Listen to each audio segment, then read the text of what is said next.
Buenos e informados días, hoy es lunes 2 de marzo, bienvenidos a Semanalmente.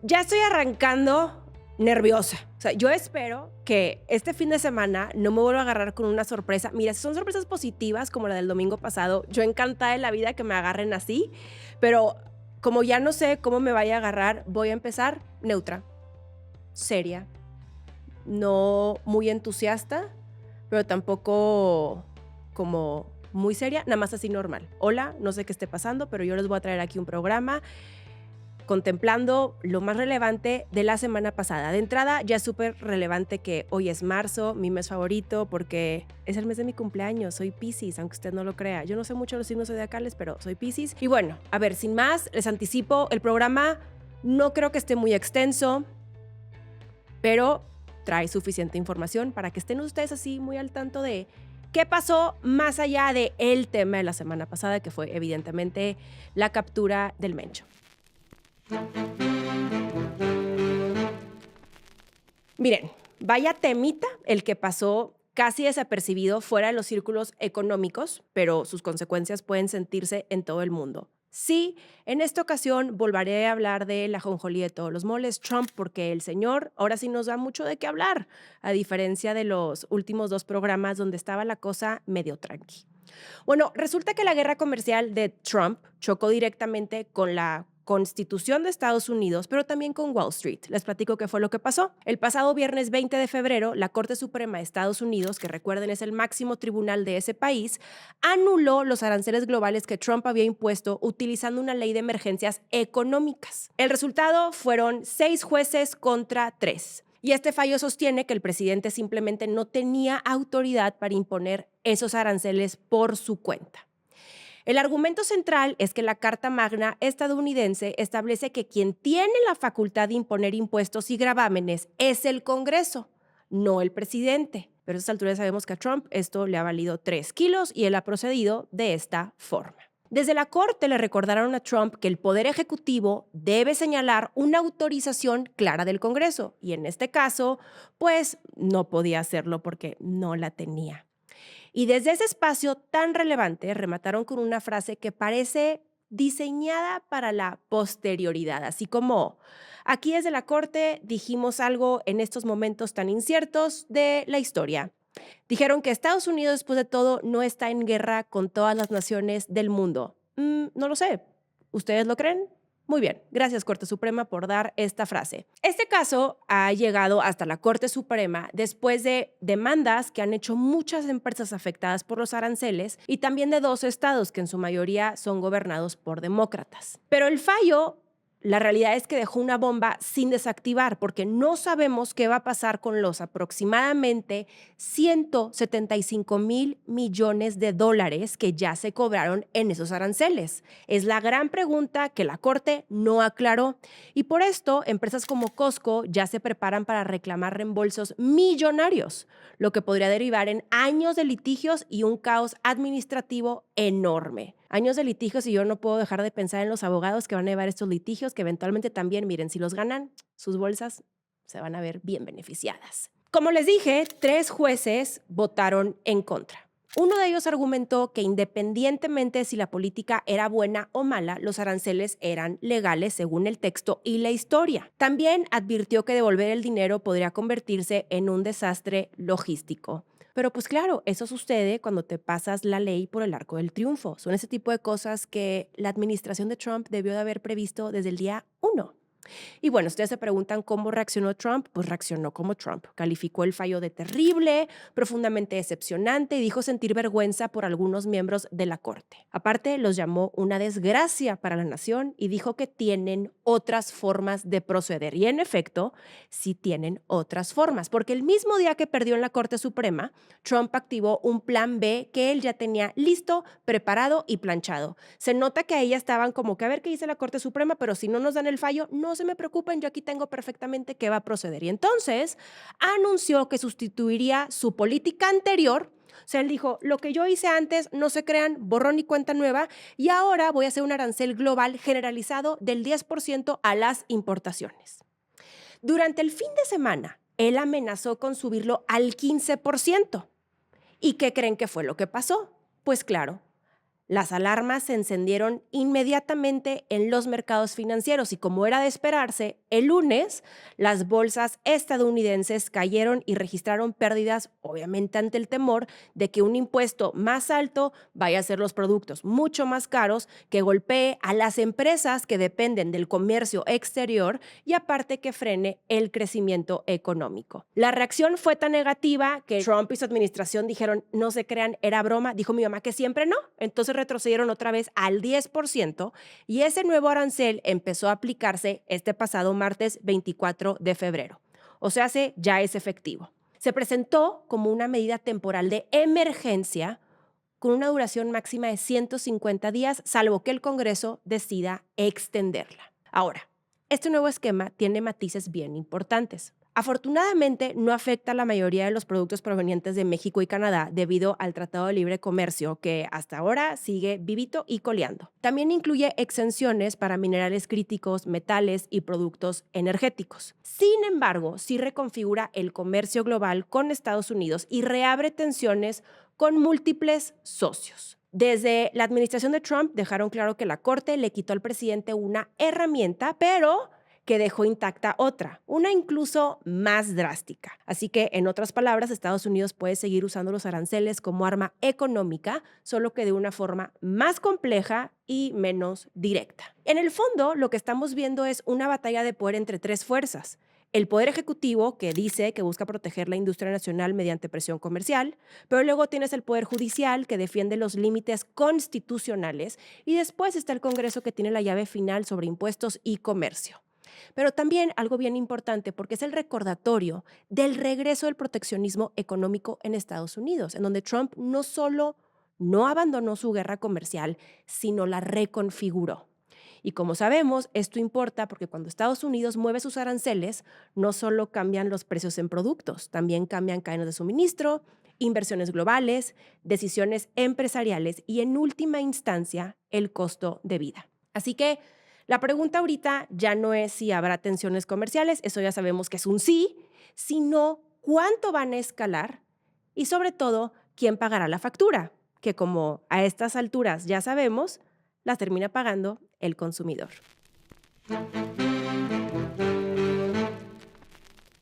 Como bien se los anticipé, llegó la tan esperada propuesta de reforma electoral de la presidenta Claudia Sheinbaum. El pasado miércoles 25 de febrero, la presidenta presentó los ejes de la iniciativa que enviará formalmente al Congreso el día de hoy, lunes 2 de marzo. Que sepan que la iniciativa va a llegar a la Cámara de Diputados. Y si algo ya nos quedó claro es que esto no será un trámite para nada fácil. Esto porque la reforma, al ser constitucional, necesita de la mayoría calificada, es decir, 2/3 de los votos. Y para conseguirlos, Morena necesita sí o sí a sus aliados, el Partido del Trabajo y el Partido Verde, que hoy pues como que no están completamente convencidos. La propuesta fue presentada por la secretaria de Gobernación, Rosa Isela Rodríguez, y elaborada por una comisión que encabezó Pablo Gómez, el titular de la Unidad de Inteligencia Financiera. Según el propio Pablo Gómez, el proyecto surge de 63 audiencias públicas realizadas en todo el país. Y la presentación se dio poniendo sobre la mesa que el sistema electoral de México es uno de los más costosos del mundo. Algo que sepan es que desde diversas trincheras, llámese desde la academia, ciudadanos de la oposición partidista, también de la oposición ciudadana, han dicho que las audiencias pues sí existieron, pero que no veían tanto esta voluntad de escuchar y de abrir un poco el panorama respecto a lo que se estaba buscando plantear con la reforma electoral. Ahora, la presidenta planteó esto como una respuesta directa a demandas ciudadanas. Ella dijo que no busca instaurar un partido de Estado ni un sistema de partido único, sino aplicar reformas simples y racionales. También dejó claro que enviará la iniciativa aunque enfrente resistencias, porque lo considera un compromiso con el pueblo. Esto es muy importante, ahorita llegaremos a ese punto. no sin antes desmenuzar brevemente lo que sabemos de esta reforma, porque realmente es que hasta el día de hoy vamos a tener muchos más detalles. Yo lo que les voy a platicar es lo que conocemos en términos generales, aunque como sabemos, luego el diablo está en los detalles. Como yo no conozco los detalles, yo no se los puedo compartir de antemano, pero vamos a grandes rasgos. El primer gran eje es el dinero. Y esta reforma propone reducir el gasto electoral en al menos 25%. Esto también incluye disminuir el financiamiento anual a partidos políticos y recortar sueldos y prestaciones de altos funcionarios electorales. La narrativa es básicamente gastar menos en política para destinar más recursos a salud, educación y programas sociales.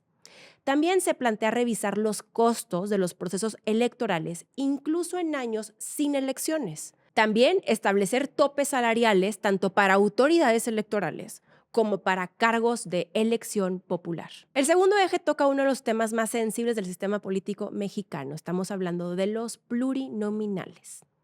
En la Cámara de Diputados se mantendría el total de 500 legisladores, en donde 300 llegan por mayoría relativa, es decir, quien obtuvo más votos, y 200 por la vía de los plurinominales, que es la representación proporcional.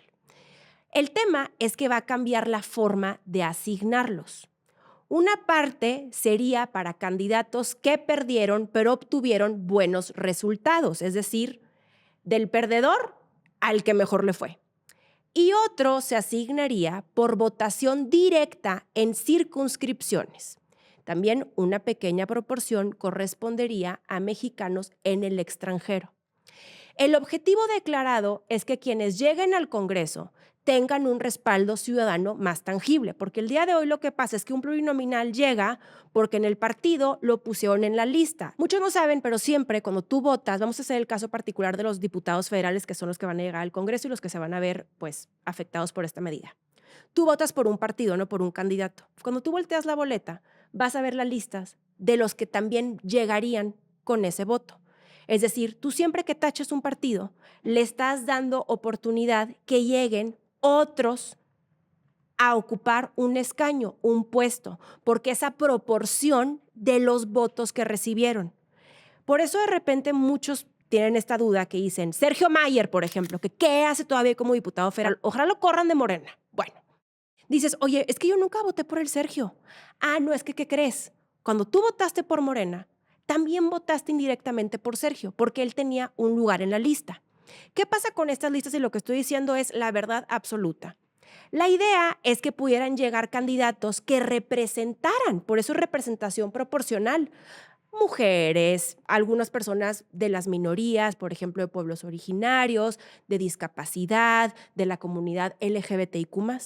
Pero realmente, ¿qué pasó con las listas plurinominales? Los partidos, todos, aquí entran todos, no hay uno que me diga, no, yo no, no todos. Todos pecan de lo mismo. Empezaron a ver los plurinominales como una forma de salvarse las nalgas, vamos a decirlo así, porque entonces tienen fuero. Y de repente tú veías a los dirigentes de todos los partidos ahí, en primer lugar en las listas plurinominales. Y entonces, sin hacer campaña, ellos de repente llegaban al Congreso.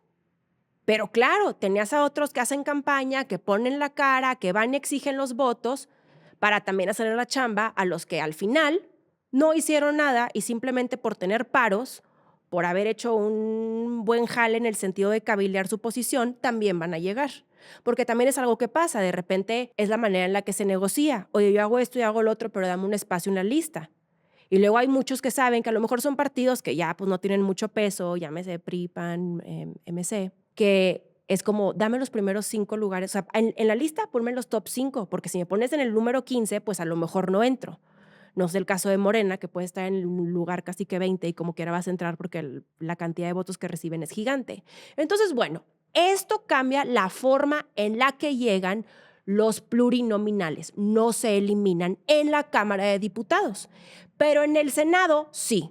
Ahí sí desaparecerían los escaños plurinominales, de tal forma que el Senado pasaría de 128 a 96 integrantes, 64 por mayoría relativa, es decir, el que obtuvo más votos, y 32 por primera minoría, que después Miren, si esto pasa, después ya les platico muy bien en qué consiste.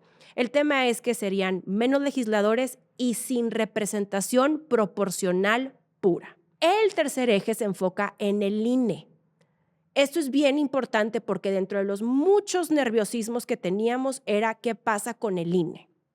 La reforma no propone desaparecerlo ni reducir el número de consejeros, pero sí modificar su estructura administrativa y algunas facultades. Por ejemplo, el INE dejaría de nombrar y remover a los consejeros de los organismos electorales locales. También se plantea crear organismos temporales para organizar elecciones y fortalecer los sistemas de fiscalización para detectar financiamiento ilícito con mayor rapidez. Cosas que muchos no saben, ahorita que hablábamos del Mencho y de las campañas, inclusive ahorita que Estados Unidos está por tener ya las suyas, porque en noviembre hay elecciones, en México no puedes recibir financiamiento que no venga del que se te da del Estado. Es decir, no puedes tú de repente tener financiamiento es que un empresario me dio tanto, es ilícito. Y la fiscalización en campañas es bravísima. Es lo que mucha gente tampoco no sabe. Aquí es cómo empiezas a truquear tú el sistema para que no te fiscalicen las cosas. Por eso luego cuando ven lonas o cuando ven espectaculares, tienen todos un numerito porque tú lo tienes que dar de alta frente al INE. El tema es que ahorita en la fiscalización hay algo que es muy importante, que me va a llevar al cuarto eje, que es con las redes sociales, en donde hay cosas que empiezan a ser así como áreas grises.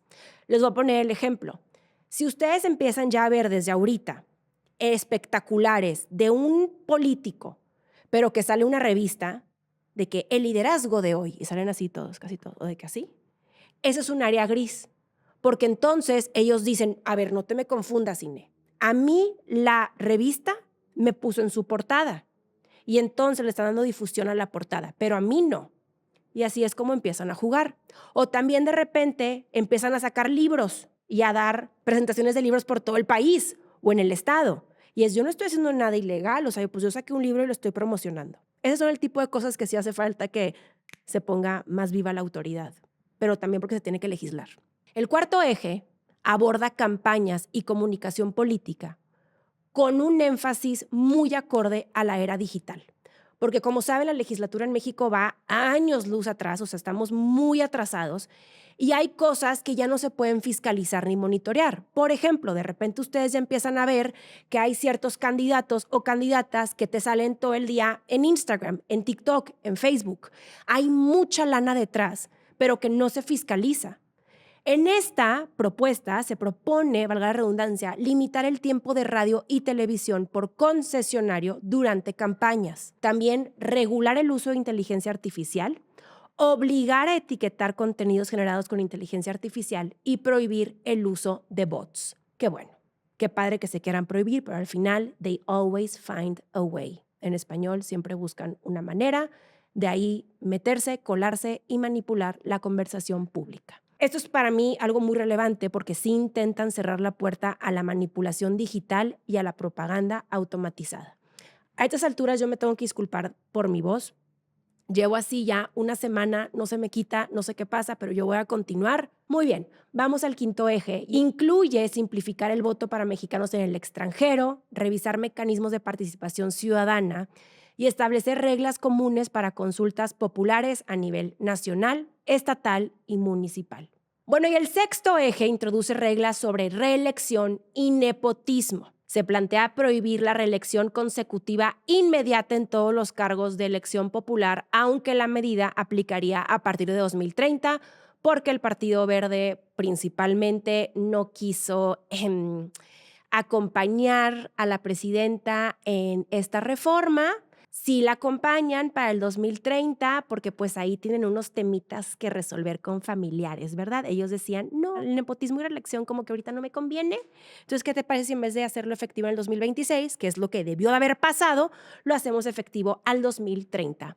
Y con esta resistencia, pues también muchos otros políticos se están viendo beneficiados. Creo que a estas alturas no hace falta que yo diga nombres, ¿verdad? Muy bien. Bueno, ahora sí, para que la reforma pase, aquí se viene lo interesante, porque Morena necesita del Partido Verde y del Partido de Trabajo. Y justamente esos partidos, principalmente el Verde, han mostrado reservas. Tan es principalmente el Verde que la semana pasada volvió a salir de su cueva el niño verde, Jorge Emilio González, que por cierto, vuelvo a recomendarles, si ustedes no han leído este librazo, por favor, léanlo. Es sobre el Partido Verde, cómo funciona, cómo ha sido un partido satélite, cómo se la pasa haciendo negocios. Y por lo mismo para mí, de pronto cuando Morena dice que son X, Z y E, digo, trayendo al Verde ahí como de compinche, está medio difícil que te crees esas cosas. Pero bueno, también de repente paso a mi lado idealista, a mi lado pragmático y digo, pues es que sin eso no hay forma de que ganen. Ese mismo cálculo lo hicieron en su momento, por ahí del 2017, cuando querían ganar la presidencia en el 2018, y ahí el Verde dijo, ay, PRI, ya no me caes bien, ahora me cae bien Morena. El Partido Verde tiene esta habilidad de detectar cuál es el vehículo ganador y siempre se van con ellos. Y aparte los reciben con los brazos abiertos. Bueno, el tema es que esos partidos han mostrado reservas, especialmente en los temas que van a afectar directamente su supervivencia política, obviamente. Si esto fue algo que no les afectara, dirían, a mí no me importa y yo te apoyo. Pero no es el caso, porque sí los afectan el tema del financiamiento y la representación proporcional, es decir, los pluris. Porque los pluris y el dinero público son, en muchos casos, su principal vía para mantener presencia legislativa. Por eso, el verdadero reto es más bien político, en un contexto donde sabemos que Morena está enfrentando tensiones internas y el bloque oficialista, Morena, PT y Verde, que no siempre actúa de forma monolítica. Legisladores aliados a Morena han dicho que fijarán postura cuando conozcan el texto oficial, o sea, hace hoy, lo que ya nos deja entrever que se vienen negociaciones bastante intensas. En otras palabras, el debate realmente apenas comienza. Si la reforma avanza, podría rediseñar profundamente el sistema electoral mexicano. Hablamos de menos dinero para partidos, cambios en cómo se integran las cámaras, nuevas reglas para campañas digitales y límites más estrictos a la reelección. Pero si fracasa, revelará las fracturas dentro del propio bloque gobernante, porque mucho más allá del discurso, esta no es solo una reforma electoral. Esto es bien importante que lo tengan presente. Es una prueba de fuerza política dentro de Morena y sus aliados, y un indicador de cuánto poder real tiene la presidenta para transformar las reglas del juego. Aunque hay que mencionarlo, ella lo jugó muy bien. Imagínense nada más la semana, pasa lo del Mencho, atrasa la presentación de la reforma electoral, la presenta y ella discursivamente hace algo muy poderoso. Dice, miren, yo hice campaña, yo escuché a la ciudadanía, yo escuché al pueblo, yo cumplo con presentar lo que creo que se tiene que modificar y si no me lo aceptan, entonces es tema de los de enfrente. Y es bien relevante que esté pasando justo ahorita porque, como saben, se está terminando de configurar, ahora sí digamos que la estrategia electoral rumbo al 2027, que desde ahorita, por lo mismo, ya andan todos agarrándose de las greñas, entre dimes y diretes, porque lo que está en juego es enorme.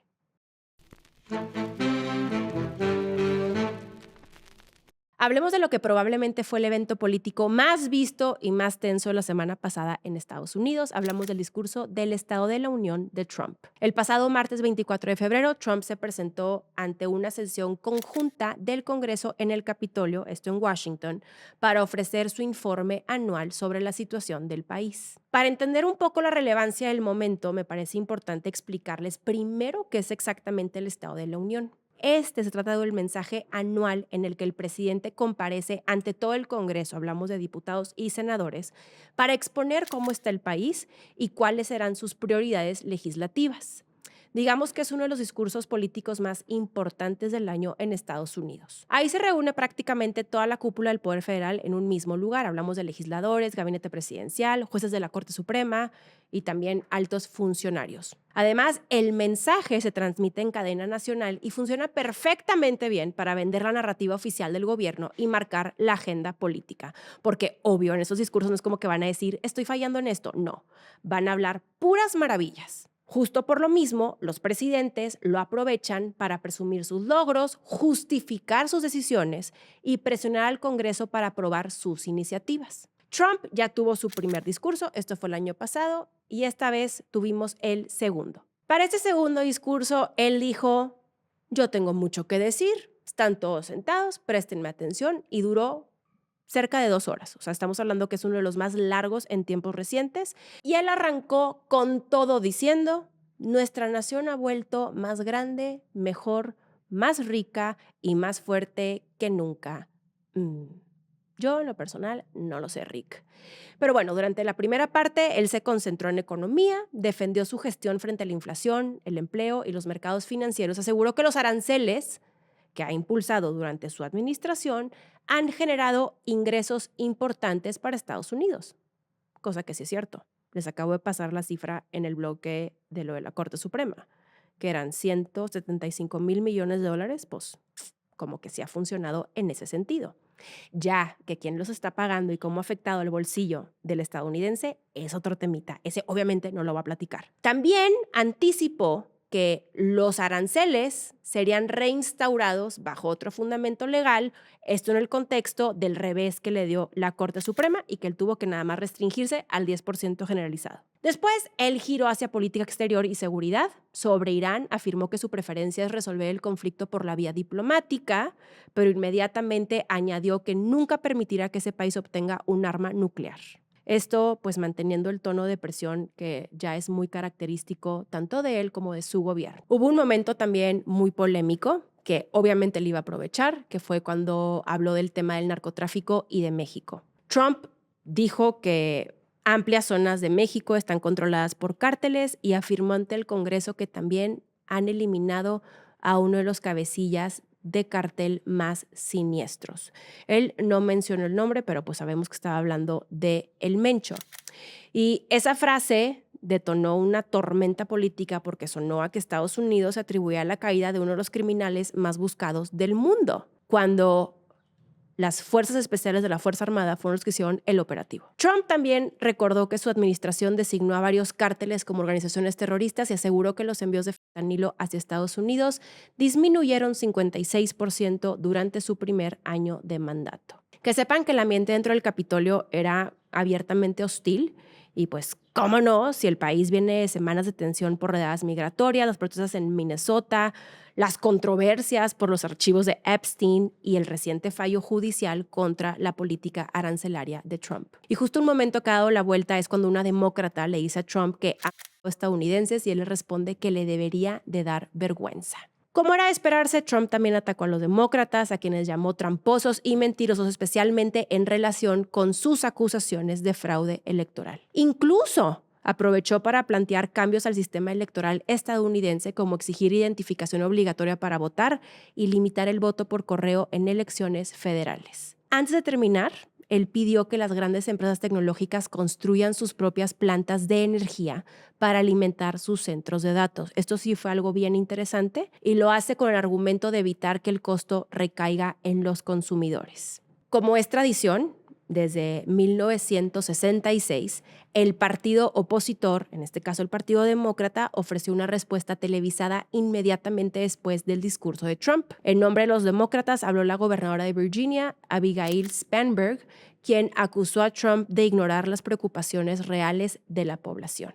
El eco del discurso no se quedó dentro de Estados Unidos, también detonó una reacción directa desde México, y es que obviamente después de lo que dijo Trump respecto al Mencho, pues la presidenta Claudia Sheinbaum tuvo que salir a aclarar públicamente que la captura del Mencho fue una operación realizada por fuerzas mexicanas, sí, con apoyo de inteligencia estadounidense, pero que no se equivoquen, no la ejecutó Washington. La presidenta volvió a explicar que la Secretaría de la Defensa Nacional encabezó toda la operación y subrayó que la colaboración bilateral se limitó a intercambio de información. Además, ya una vez que ella salió, reveló que Trump la llamó por teléfono 2 días antes, o sea que ella dijo, miren, Trump a mi parte me marcó 2 días antes. Platicamos durante 8 minutos y me marcó para preguntar cómo estaba la situación en México después de haber capturado al Mencho. Ya una vez que la presidenta pues platicó abiertamente que Trump le marcó, ella dijo que fue una llamada breve y cordial y que también era para conocer el estado de las cosas y confirmar que la coordinación entre ambos países iba muy bien. Ahora, regresando al discurso de Estado de la Unión, este no fue un informe de gobierno solamente, por así decirlos. Es muy importante que tengamos en consideración que fue un acto de campaña es también una demostración de poder interno y un mensaje hacia el exterior, incluido México. Porque cuando un presidente estadounidense, sea quien sea, cuando habla ante el Congreso, él no solo está describiendo su país, está tratando de definir el orden político que quiere imponer dentro y fuera de sus fronteras. Y por eso este discurso es muy relevante y todos debemos de prestarle atención.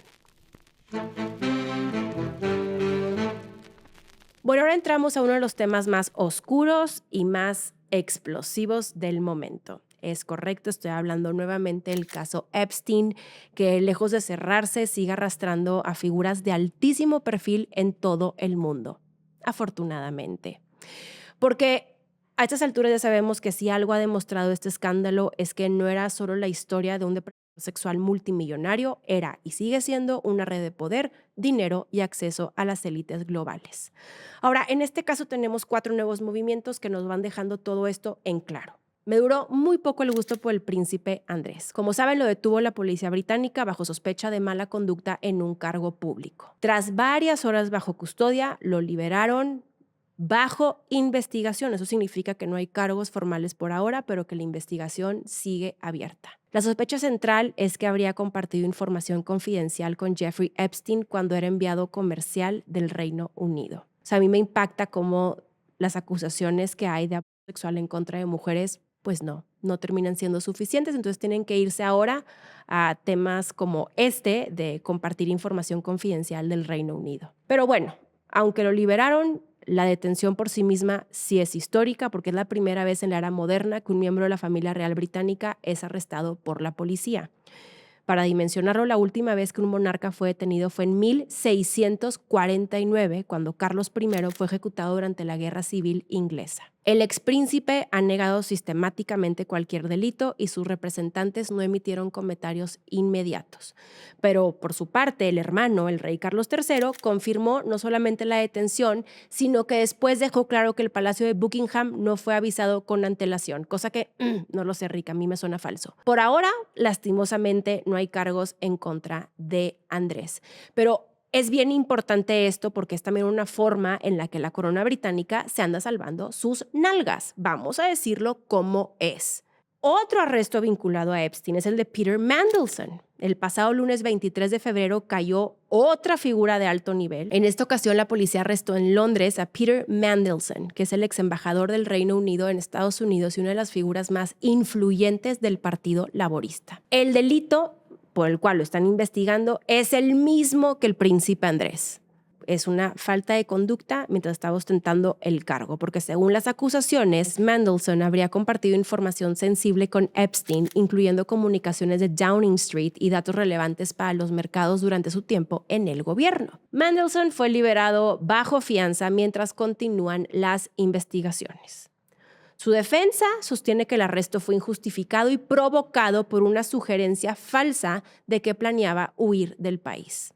Afirman que él ya había aceptado presentarse voluntariamente a una entrevista policial el mes siguiente. El propio presidente de la Cámara de los Comunes, Lindsay Hoyle, admitió haber enviado información relevante a la policía de buena fe, lo que sugiere que las alertas provinieron de niveles muy altos del Estado. Así, el balance en Reino Unido, 2 detenciones por el mismo delito, ambas vinculadas a Epstein y ambas relacionadas con posible filtración de información confidencial. En Europa, el asunto siguió tenso, y es que el presidente del Foro Económico Mundial, la organización detrás de la famosa cumbre de Davos, la cual abordé con mucha precisión hace tan solo unas cuantas semanas, renunció tras revelarse su relación con Jeffrey Epstein.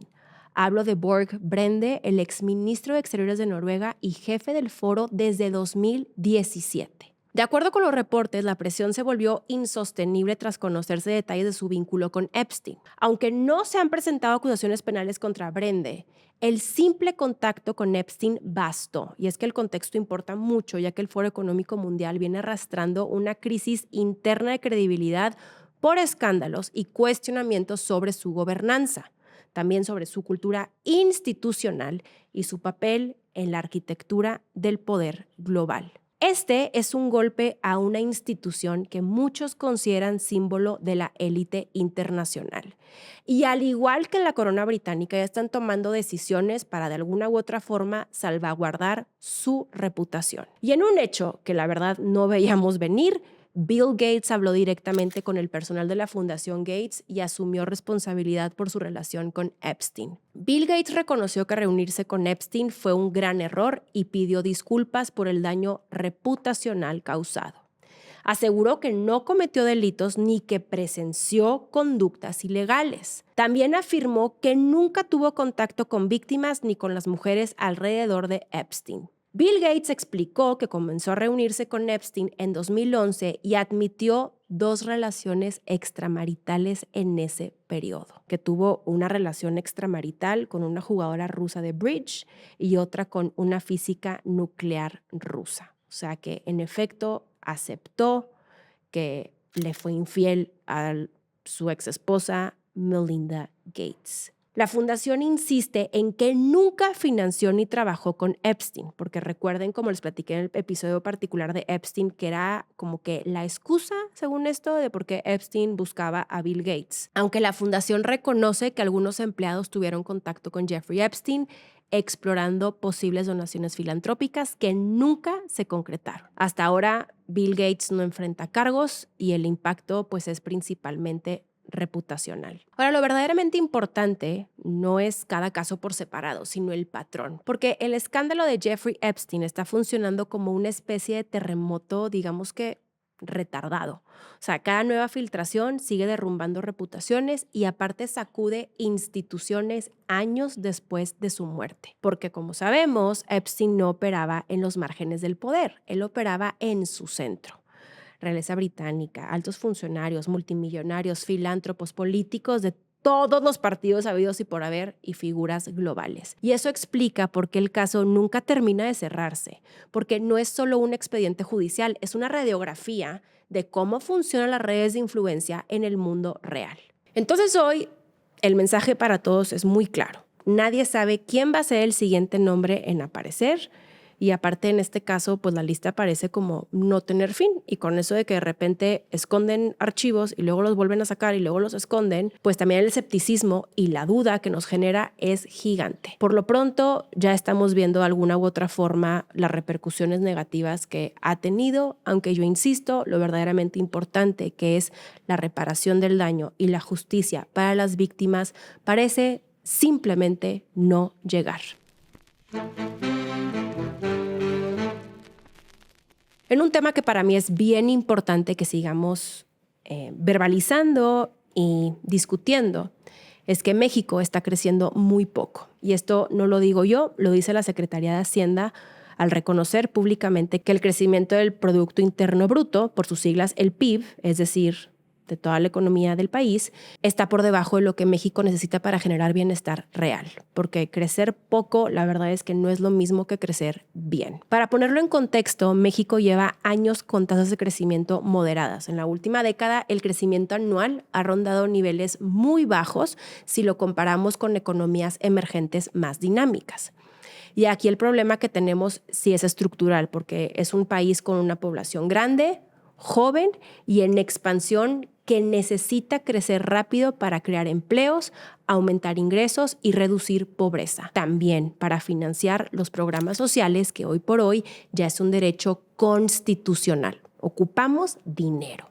Hacienda explicó que este crecimiento insuficiente no permite absorber completamente a quienes entran al mercado laboral ni cerrar brechas sociales. En otras palabras, aunque la economía no esté en crisis, tampoco está generando el impulso necesario para transformar la vida cotidiana de millones de personas. Y eso se traduce en cosas muy concretas. Hablamos de salarios que avanzan lentamente, menor creación de empleos formales, presión sobre los servicios públicos y una persistencia de la desigualdad social. Además, el crecimiento bajo limita la capacidad del Estado para recaudar y financiar infraestructura, salud o educación, porque si la economía crece poco, el país tiene menos margen para invertir en su propio desarrollo. De hecho, que sepan que México como país ha invertido muy poco, o sea, la inversión pública es muy baja y tiene que elevarse. Y si bien hay factores externos, que es lo que luego muchos siempre argumentan, como ¿cómo vamos a crecer si tienes una desaceleración global o tenemos tensiones comerciales? Mira nada más a Trump. El diagnóstico implícito es que México necesita acelerar su productividad y su inversión. Y que también hay decisiones que hemos tomado como país que pues no atraen para nada inversión. Llámese la reforma judicial. Por eso también era muy importante esperar a ver cómo venía la reforma electoral, porque si planteaba un cambio drástico de raíz, si de por sí no estamos creciendo porque no hay inversión, con una reforma electoral drástica, la inversión ahora sí que se iría a los suelos, porque al final del día la gente con su dinero busca meterlo en un lugar que le va a dar certeza, le va a dar tranquilidad. No le van a decir que te cambio las reglas del juego de la noche a la mañana. México perdió esa certeza. Ahora es un espacio lleno de incertidumbre y por lo mismo, si bien hay mucha inversión extranjera directa, que sí existe, los empresarios mexicanos no están invirtiendo en nuestro país. Y hay que decirlo, con justa razón, porque ellos, conociendo cómo se mueve la esfera política y sabiendo que de repente te cambian las reglas de la noche a la mañana, es muy difícil. Y por más que el gobierno federal esté intentando incentivar esta inversión, con el famoso Plan México, sabemos que los resultados no están siendo necesariamente los que esperan.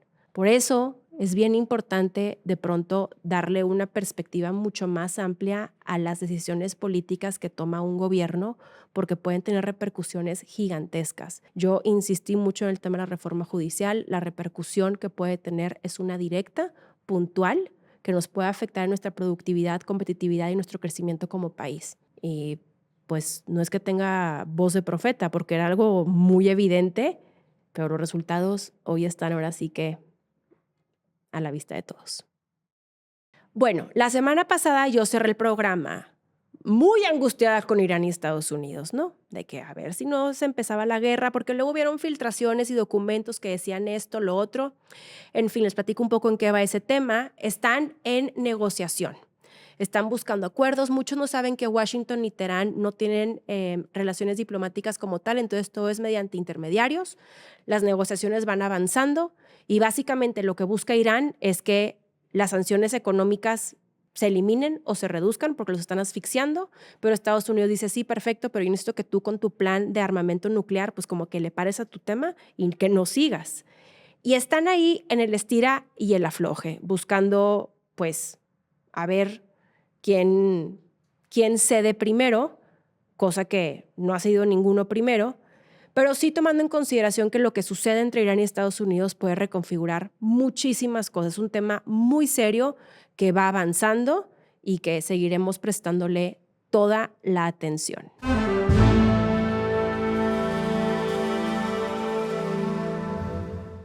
A ver, yo quiero arrancar hoy esta sección que me gusta tanto, agradeciéndole principalmente a mi equipo, porque hizo un esfuerzo monumental para sacar adelante el episodio especial del Mencho. Yo les quiero platicar un poco cómo fue que lo vivimos de este lado para también hacerlos partícipes de esto. Como saben, yo grabo ya sea jueves o viernes. Hacemos una recapitulación lo más explícita posible, recabando lo que consideramos lo más importante para que ustedes conozcan, y el equipo edita los días sábados porque procuramos que el domingo pues sea un día de descanso para todos. Entonces realmente es que el domingo, cuando nos enteramos que capturan al Mencho y que ya estaba muerto, pues dijimos, en la torre, ¿qué hacemos? Y sí habían alternativas tales como yo no estaba cerca para grabar, entonces ya venía de regreso, estaba volando y dije, oigan, pues hago una sección o ¿qué hacemos? Y el tema es que incluso para yo poner como algo al principio, que sepan que el programa ya estaba completamente editado, ya estaba exportado y ya estaba en YouTube. Para nosotros bajarlo a YouTube, editar, volver a exportar, estábamos hablando que nos iba a tomar un tiempal. Y ahí, en una decisión tras otra, dijimos, ¿sabes qué? Lo que vamos a hacer es que vamos a subir el episodio. Yo muy consciente de que obviamente la manera en la que iba a arrancar el episodio iba a ser como muy a desatono, porque lo del Mencho era algo gigantesco, pero también tomando en consideración todo el esfuerzo que pone este equipo, todo el detrás de escenas que ustedes no ven, me pareció que era una falta gigantesca de respeto hacia su trabajo, que ya estaba hecho y como saben lo hacen con toda la calidad y toda la mano. Así que dije, perfecto, vamos a poner en la descripción que es el alumno especial. Yo aguanto vara, sé que los comentarios no van a ser muy positivos, pero vamos a subirlo. Y también tomando en consideración que afortunadamente a partir de que he ido ampliando un poco el contenido, como les platiqué, de temas un poco más atemporales, la audiencia no es solamente mexicana, ya es hispanohablante, principalmente de América, hablemos de, así como les dijo Bad Bunny, Canadá, Estados Unidos, Bolivia, etcétera. Entonces dije, bueno, seguramente es un contenido que a algunos que no sean necesariamente mexicanos les va a funcionar. Y entonces, desde el domingo hasta el lunes, toda la mañana estuvimos trabajando a marchas forzadas, el equipo de investigación. Pam, te mando un beso y un abrazo gigante, hiciste un trabajo cañón, impresionante. Hizo todo, y esto y lo otro, y nos marcábamos, pero esto, pero entonces la presidenta, pero entonces el general, pero dijo, pero esto, pero lo otro. Total, lo hicimos rapidísimo. A las 2 de la tarde llegó el equipo, estábamos grabando, editaron a marchas forzadísimas. A todos les mando un abrazo gigantesco y les agradezco mucho que me hayan ayudado para hacer este trabajo. Y salió el martes. Y afortunadamente los resultados han sido muy positivos. Y cuando hablo de resultados no lo hago en términos de vistas o de interacción o de comentarios, sino en poder aportar con un escenario mucho más amplio, un contexto más detallado y algo mucho más pedagógico para dimensionar lo que significa y lo que implicó este golpe, pues principalmente a la organización, al Cártel Jalisco Nueva Generación, que yo me supongo que para esas alturas todos saben que es una organización que sigue vivita y coleando, sigue operando porque es una corporación y que esperemos pues poco a poco puedan ir desmantelando y pueda ir perdiendo su fuerza. Entonces sí les quería platicar eso, fueron momentos muy tensionantes. Yo en lo personal viví, el domingo que me enteré de esto, no les puedo explicar la alegría que me generó. Me generó muchísima alegría porque yo conocía y conozco lo difícil que era atrapar al Mencho. Creo que muchos no dimensionan que el Mencho y todo el Cártel Jalisco Nueva Generación tiene un poder armamentístico, de inteligencia y de tecnología impresionante. O sea, como les platiqué en el episodio, tienen la capacidad de derribar helicópteros. Cuando lo hicieron en su momento era con armamento ruso. Pero también han sido ampliamente beneficiados por el tráfico ilegal de armas proveniente de Estados Unidos. Por lo mismo, siempre es muy importante poner al centro de la discusión qué está haciendo Estados Unidos en esta materia, porque los muertos los estamos poniendo de este lado de la frontera. Y la forma en la que esto impacta en nuestra cotidianidad, en nuestras vidas, en que podamos vivir plenos, tranquilos y en paz, pues los que sufrimos justamente eso somos nosotros acá en México. Pero me dio una alegría gigantesca porque me pareció algo muy poderoso también incluso dimensionar la efectividad por parte de la Fuerza Armada, que me parece que en muchas ocasiones por estigmatizar negativamente una estrategia de seguridad nacional que incluya la militarización de la seguridad, de pronto estigmatizamos y como encasillamos todos en un plano muy negativo, ¿saben? Como, entonces todos los militares son malos, todos los que están en la defensa son malos, toda la marina, y no. O sea, a mí las imágenes de los homenajes, de los funerales que hicieron de estos elementos que lamentablemente perdieron su vida, a quienes debemos todo nuestro reconocimiento y agradecimiento, han sido muy fuertes porque son personas, son hombres y mujeres que deciden dedicarse al servicio de su país. Es una vocación de servicio. Claro que en los altos mandos, porque ustedes no crean que en la estructura de la Fuerza Armada, el chavo de 25 años está viendo cómo operar el huachicol, ¿verdad? Esto es algo representativo de los altos mandos exclusivamente. Es como en los partidos políticos. Ustedes no crean que el chavo que está recién entrando, no sé, a las filas de un partido político, que anda ahí en el cruce de la calle repartiendo volantes, es el que hace los negocios. No, son estas personas dentro de la organización, en la jerarquía, en la parte más alta de la pirámide. Y de pronto me parece que hemos sido como muy injustos, muy duros, por no lograr dimensionar que, oye, no todo está mal. Y si hay gente que hace bien su chamba y que se parte la madre y que da su vida literalmente en defensa de nuestro país. Y me parece que sí es un tipo de deuda que tenemos para con ellos. Yo lo noté mucho porque hace 2 semanas estaba en el estadio de mis Tigres, de la U de Nuevo León, y en el medio tiempo, a ver, estamos acostumbrados que en el medio tiempo te ponen, ya sabes, de que las pruebas de que corres y la botarga y te caes y te mueres de risa y está como muy botanero el asunto. Y me llamó particularmente la atención que ese medio tiempo lo que se hizo fue un tipo de, a ver, en el marco del Día de la Bandera estaba la Fuerza Armada dando una demostración de los caninos, cómo pueden estar cruzando obstáculos, ¿no? Y cómo lo hacían con correa, cómo no lo hacían con correa. Y yo estaba detenidamente viendo pues el espectáculo, por así decirlo, aparte en esta pantalla espectacular que tenemos ahí en el volcán. Y no podía dejar de como sorprenderme de que cuando terminaban la representación, porque hace cuenta que el can va de que el perro, ¿verdad? Preciosísimos. Unos pastores alemanes divinos. Pero van así saltando como que las trampitas. O sea, van saltando, ¿no? Los obstáculos. Y terminan y lo hacen espectacular. Y era como un aplauso. Y de verdad, los aplausos mínimos. Yo obviamente de que aplaudía súper fuerte, de que vean, me estoy casi quedo parada, de que vean, estoy aplaudiendo. Y después, o sea, yo lo vi, ¿no? Y fueron como que aplausos muy aguados, como que sí, órale, ya, qué padre que les dieron un reconocimiento y que MX los reconoce y que ahí, ya sabes, la Fuerza Armada y me encantó porque vi una mujer, a mí me emociona luego mucho ver a mujeres así portando el traje de la Fuerza Armada, pero en general como que la audiencia muy aguada, no era como que, ¡wow! Padrísimo el ambiente, cero, y lo entiendo. Pero luego ver como el pasado miércoles en el juego amistoso de México contra Islandia, que piden un minuto de silencio en homenaje a los elementos caídos en el operativo del 22 de febrero, ya ver los aplausos fue como, claro, sí nos hace falta también poner al centro lo que hace bien la Fuerza Armada, agradecerles y reconocerles su labor. Dejando eso de lado, insisto, a mí me emocionó mucho.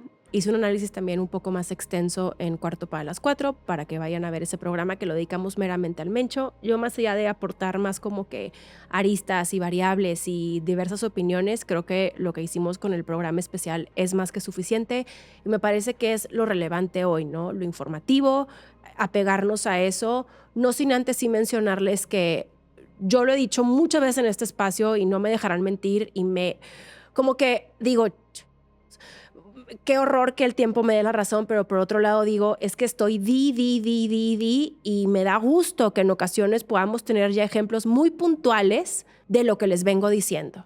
La capacidad que se tiene de manipular la percepción pública y cómo si hay intereses reales detrás de muchas campañas que vemos, ya sean de capitales extranjeros o de capitales inclusive nacionales, en este caso el crimen organizado, y que por favor estemos bien vigilantes, porque justo como lo que vimos que pasó con estos videos alterados con inteligencia artificial y demás, es también lo que hace la misma clase política al momento de las elecciones.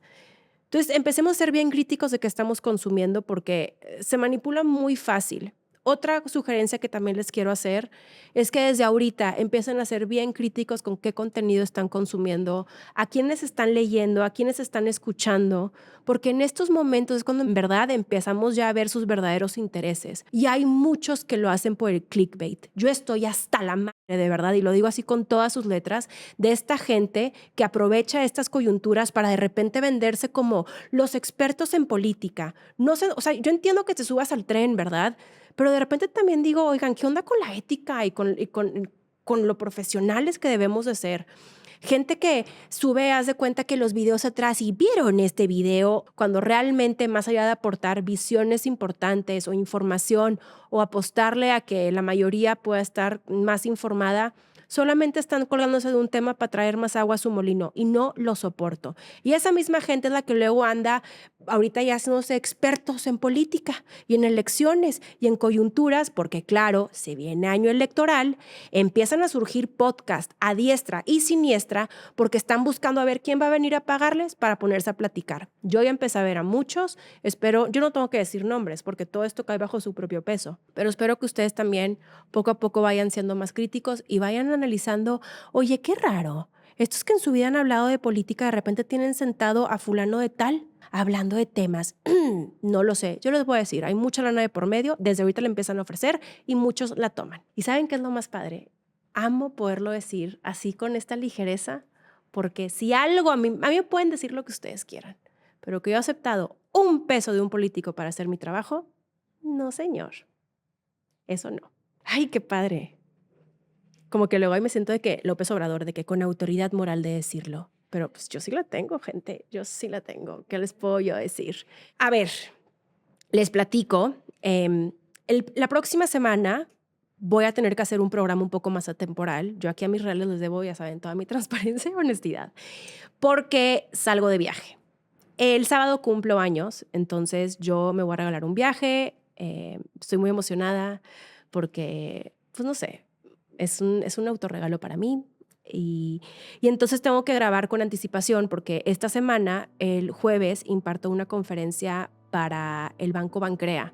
Me emociona mucho platicarles esto porque ahora sí, como a partir de semanalmente, y que ya me he podido exponer pues un poco más en mis conocimientos, ¿no? En el ámbito político, también en la geopolítica, en temas internacionales, ya veo cada vez más interés por parte de la iniciativa privada de empezar a abordar estos temas. El jueves voy a tener una conferencia donde voy a platicarles un poco el nuevo orden mundial, porque me parece que se habla muy poco al respecto en el marco de todo lo que pasó en el Consejo de Seguridad de Múnich, cómo se están reconfigurando las alianzas. En fin, es una conferencia interesante la que estoy creando y la estreno el jueves para un banco, lo cual me emociona mil porque digo, por fin la IP está muy emocionada en que abordemos estos temas y me llena de muchísima emoción. También agradecerles mucho porque algo que no he mencionado aquí antes es que muchos de los reales trabajan para estas empresas y luego son los que me sugieren, ¿no? Como yo sugiero a la Chávez que vaya y luego me pongo a hablar con ustedes en privado y me da mucha felicidad porque les quiero agradecer muchísimo por eso, porque yo también platicando con ellos y con ellas, pues también hasta ha sido un tipo de estar abogando de por qué sí y sacándome un poco el plano político. Es que sí te conviene contratarla porque va a abordar de esto. Y la verdad es que estoy sumamente agradecida, muy, muy, muy agradecida. Yo la próxima semana les doy las gracias por todo, por estar aquí, porque para mí es como la culminación de muchísimos sueños. Les agradezco siempre la posibilidad que me dan de poder compartir con ustedes lo poco o mucho que sé, pero por sobre todo que junto conmigo le apostemos a informarnos de otras formas, de la importancia que es la pedagogía política y de hacer llegar este contenido a muchas más personas. Se los agradezco enormemente. Clemente, yo no sé dónde está. La verdad es que estoy grabando temprano. Es la hora de la siesta del retoño y no sé dónde está, quién sabe. No lo he visto. Él ha andado como que ahorita no me molesten. Lo levanté de su siesta. Es que diles que eres un bebé, que ustedes lo ven muy grande, pero esta preciosura tiene apenas 1 año y medio, ¿verdad? Mira, está ronroneando, ¿lo escuchan? ¿Se escucha?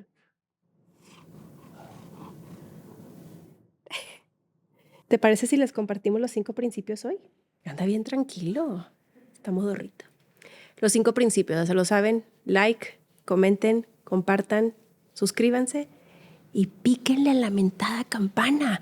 Por primera vez, después de estar insistiéndoles tanto en que le piquen a la mentada campana, cuando subimos el capítulo dije, ahora sí surtió efecto el que le piquen a la mentada campana. Les va a llegar una notificación, espero les haya llegado a todos los que le picaron a la mentada campana. Luego de repente les puedo traer así sorpresitas.